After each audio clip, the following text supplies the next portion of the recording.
कांग्रेस के एक एक वर्कर का ख्वाब है, सपना है। हम सब चाहते हैं कि राहुल गांधी देश के प्रधानमंत्री बने। आम आदमी पार्टी ने किसी प्राइम मिनिस्टीरियल एम्बिशन के चलते फैसला नहीं लिया है, लेकिन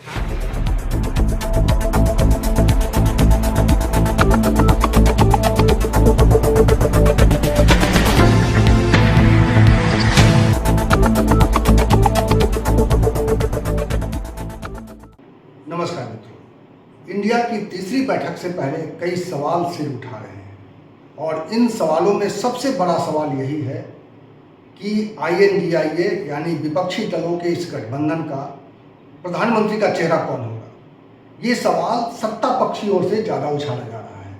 आज जब ये तीसरी बैठक शुरू हो रही है, उससे पहले संबित पात्रा की एक प्रतिक्रिया आई है जिसमें उन्होंने कहा है कि घमंडिया गठबंधन की बैठक शुरू होने जा रही है। आज आप सभी जानते हैं कि GM की मीटिंग मुंबई में हो रही है। GM मतलब घमंडिया मीटिंग, ये आज मुंबई में है। तो स्वाभाविक रूप से आज टेलीविजन पे काफी चर्चे ये जो विपक्षी दल की मीटिंग है इसको लेकर हो रहा है। मित्रों, आप अगर सही मायने में देखेंगे तो वास्तविक रूप में ये जो म्यूजिकल चेयर विपक्षी दलों के बीच में चल रहा है, इसके विषय में ज्यादा बताने की आवश्यकता नहीं है। मैंने बहुत सोच समझ कर म्यूजिकल चेयर के शब्द का इस्तेमाल किया है, क्योंकि इस प्रकार के विपक्ष की मीटिंग का अनुभव आप लोगों के लिए, देश के लिए और हमारे लिए कोई नया नहीं है। 2014 से पहले कुछ दल थे, 2019 तक आते आते लगभग वही सारे लोग, नाम अलग था, लोग वही थे, वही सारे लोग बंगलुरु में, पटना में, आप याद करिए, हाथ पकड़ पकड़ कर खड़े होते थे एक दूसरे के, और चुनाव में किस प्रकार से इन सबके बीच लड़ाइयां होती थी, घमासान होता था, वह भी हम देखते थे। और आज फिर से एक बार घमंडिया नाम से यह अलायंस दोबारा बना है और फिर से एक लॉन्चिंग की कोशिश है। एक तरफ इंडिया की बैठक शुरू होने जा रही है और उस बैठक में कई एजेंडे हैं जो रखे जाएंगे, जिन पर चर्चा होगी और आगे वो सामने आएगा।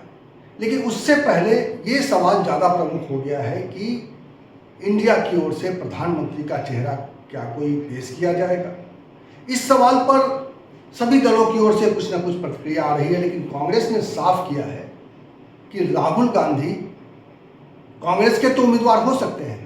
कांग्रेस का कार्यकर्ता ये चाहेगा कि राहुल गांधी प्रधानमंत्री बने, लेकिन ये तय करेगा इंडिया गठबंधन, और इंडिया मिलकर तय करेगा कि भारत का अगला प्रधानमंत्री कौन होगा। कांग्रेस के एक एक वर्कर का ख्वाब है, सपना है। हम सब चाहते हैं कि राहुल गांधी देश के प्रधानमंत्री बने। लेकिन आज इस इंडिया की मीट हो रही है, गठबंधन हो रही है, उसका प्रधानमंत्री पद का उम्मीदवार ये हो, ये हम नहीं कहना चाहते। हम चाहते हैं कि एक बार इंडिया के गठबंधन से जुड़े सभी लोग जीत जाए, सरकार बनाने की स्थिति में आ जाए, उसके बाद सभी नेता लोग मिलकर तय करेंगे। लेकिन जहां तक कार्यकर्ताओं की मनोदशा की बात है, कार्यकर्ताओं की मनोकामना की बात है, कार्यकर्ताओं की अपनी जो भावनाओं की बात है, तो निश्चित तौर पर राहुल गांधी को हर कांग्रेसी अपना प्रधानमंत्री देखना चाहते हैं। इस वक्त इंडिया की प्राथमिकता प्रधानमंत्री का पद नहीं है। इस वक्त इंडिया की प्राथमिकता ये है कि नरेंद्र मोदी की सरकार को सत्ता से बेदखल किया जाए, सत्ता से हटाया जाए, देश में जो सांप्रदायिकता का जहर फैल रहा है इसको रोका जाए। और इसीलिए आज की बैठक में मुख्य रूप से जो बातें तय होनी है वो ये कि इंडिया का एजेंडा क्या होगा। यानी जब ये नए गठबंधन सब मिलकर सरकार बनाएंगे तो उनकी प्राथमिकताएं क्या होंगी, देश कैसे चलेगा, देश की प्राथमिकताएं क्या होंगी। और इन पार्टियों के, जिनमें अलग अलग विचारधारा की पार्टियां भी हैं, उन सभी पार्टियों को मिलकर देश को किस दिशा में आगे ले जाना है, इस पर बहुत जोरदार चर्चा होने वाली है। और इसीलिए 28 दलों के इस गठबंधन में, जो माना जा रहा है कि 28 दलों के लोग इसमें शामिल हो रहे हैं, 28 दलों का एक बड़ा कुनबा इंडिया के रूप में सामने आएगा, तो वो 28 दलों की प्राथमिकता क्या है इस वक्त, और वो मोदी सरकार को जब सत्ता से बेदखल करने के लिए सामने आएंगे, जनता के बीच में जाएंगे, तो वो कौन से मुद्दे होंगे, वो कौन सी बातें होंगी जिनके आधार पर वो जनता से वोट मांगेंगे। तो सबसे बड़ा मुद्दा ये है कि इंडिया का एजेंडा तय होगा आज की बैठक में। आज जो बैठक शुरू होने जा रही है उस बैठक में इंडिया का एजेंडा तय करना सबसे बड़ी प्राथमिकता होगी। इसके अलावा इस तीसरी बैठक का जो एजेंडा है वो है कि कोऑर्डिनेशन कमेटी का गठन करना। 11 सदस्यीय कोऑर्डिनेशन कमेटी के गठन का प्रस्ताव है। 28 दलों के गठबंधन में 11 दलों को प्रतिनिधित्व मिल पाएगा इसमें, इस कोऑर्डिनेशन कमेटी में। जाहिर है बाकी दल के लोग बाहर से चीज़ों को देखेंगे, लेकिन 11 लोगों को गठबंधन में कैसे चीज़ें सुलझाई जाएंगी, कैसे चीज़ों को, जो भी विवाद होंगे उसको कैसे सुलझाया जाएगा, इस पर एक कोऑर्डिनेशन कमेटी रहेगी। और वही कोऑर्डिनेशन कमेटी आगे के लिए इन सभी दलों का पथ प्रदर्शक के रूप में काम करेगी। तो ये जो है दूसरा एजेंडा, बड़ा एजेंडा है जो कोऑर्डिनेशन कमेटी बनाने का। और कहा यह जा रहा है कि जो कोऑर्डिनेटर, चीफ कोऑर्डिनेटर होगा, या कहिए कि मुख्य समन्वयक जो कोऑर्डिनेशन होगा, ये उसके नेता कौन होंगे, इसको लेकर भी चर्चा हो सकती है। और आज जो बैठक शुरू हो रही है, जो कल तक जारी रहेगी, 2 दिनों के अंदर मंथन के बाद क्या नतीजा निकलता है ये हम सबके सामने होगा। लेकिन इससे पहले आज शाम में जब ये बैठक शुरू होगी तो राहुल गांधी की एक प्रेस कॉन्फ्रेंस का भी इंतजार इसलिए हो रहा है क्योंकि माना जा रहा है कि राहुल गांधी उस प्रेस कॉन्फ्रेंस में बहुत सारी बातें स्पष्ट करेंगे। वो शायद ये भी स्पष्ट करेंगे कि कांग्रेस के कार्यकर्ता जो बार बार ये सवाल उठा रहे हैं कि राहुल गांधी को प्रधानमंत्री का चेहरा बनाया जाना चाहिए, उस पर वो क्या कहते हैं। तो कुल मिलाकर 2 दिनों की बैठक का मुख्य एजेंडा ये है कि भारत का एक ब्लूप्रिंट तैयार किया जाएगा। इंडिया किन मुद्दों को लेकर जनता के बीच में जाएगी, वो सवाल, सारे मुद्दे एक जगह होंगे और उस पर विचार विमर्श होगा। लेकिन उसको लेकर कई तरह की चर्चाएं चल रही हैं। INDIA की 2 दिनों की बैठक से पहले संजय निरुपम, कांग्रेस के नेता, का एक बयान आया है। उस बयान में उन्होंने बहुत सारी जो उत्सुकताएं हैं लोगों में, उन उत्सुकताओं का जवाब दिया है। पूरे हिंदुस्तान की राजनीति अब बदल रही है। पिछले 10 वर्षों से भारतीय जनता पार्टी और प्रधानमंत्री नरेंद्र मोदी ने भारत की राजनीति को डोमिनेट किया। अब वो डोमिनेशन खत्म हो रहा है, डोमिनेंस खत्म हो रहा है और अब जो अपोजिशन की पार्टियां एकजुट हो गई हैं और ये इतनी बड़ी ताकत है कि आने वाले लोकसभा चुनाव तक भारतीय जनता पार्टी की सत्ता को उखाड़ कर फेंकेगी। क्यों?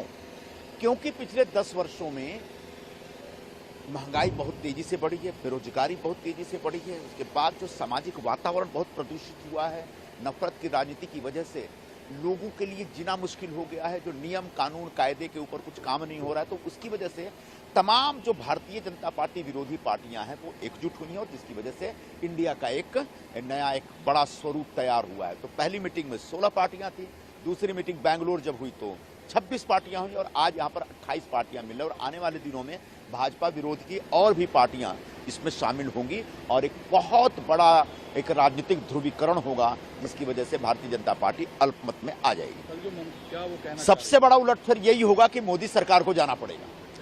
सबसे पहली बात, प्रधानमंत्री पद इंडिया की प्रायोरिटी नहीं है। इंडिया की जो प्राथमिकता है वह नरेंद्र मोदी के कुशासन से भारत को मुक्ति दिलाना है और एक बार मुक्ति दिला देंगे तो हम लोग आपस में बैठ के तय कर लेंगे कि प्रधानमंत्री कौन बनेगा। यह इंडिया का सौभाग्य है, यह इंडिया का अपना इंटरनल एक अपनी स्ट्रेंथ है कि इतने सारे लोग प्रधानमंत्री पद के बनने के लायक हैं, इतने सारे मुख्यमंत्री हैं जो दावेदार हैं, इतने कांग्रेस पार्टी के पास भी एक से एक हमारे नेता है। लेकिन हम लोग को भी इस विषय पे चर्चा नहीं करनी है। हमें कैसे भारतीय जनता पार्टी को हराना है और जन सामान्य को कैसे अपने साथ खड़ा करना, इस काम में लगे। बोलने से हम बचते नहीं हैं, बल्कि बेंगलोर की सभा में मल्लिकार्जुन खड़गे जी ने बहुत साफ साफ शब्दों में कहा कि हम प्रधानमंत्री पद की रेस में नहीं। स्वयं कांग्रेस पार्टी की तरफ से भी राहुल गांधी जी की तरफ से इस प्रकार की बातें आई है क्योंकि हम इस मुद्दे पर लड़ना नहीं चाहते हैं। हम चाहते हैं कि एक योग्य व्यक्ति प्रधानमंत्री बने, लेकिन वो तब समय आएगा जब हम जीत करके सरकार बनाने की स्थिति में आएंगे।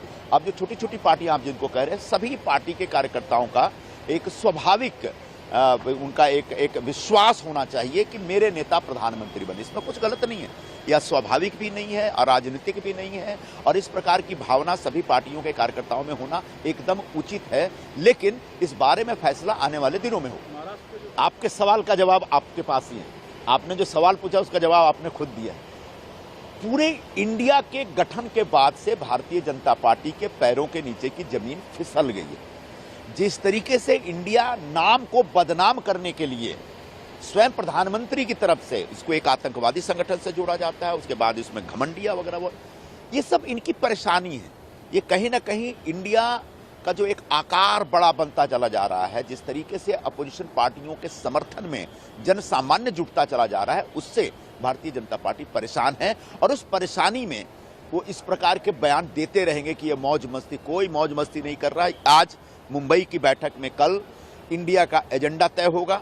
मुंबई की बैठक में कल एक कोऑर्डिनेशन कमेटी बनेगी जो आने वाले दिनों में नेक्स्ट 7-8 महीने जो आगे का काम है लोकसभा के चुनाव की तैयारियों के लिए, उनको एक सही रूप देगा और सही प्रारूप देगा। इस वीडियो में इतना ही। इसी तरह की चर्चा और इसी तरह के विमर्श और इसी तरह के सवाल के साथ मैं आपको मिलूंगा अगले वीडियो में। तब तक के लिए नमस्कार।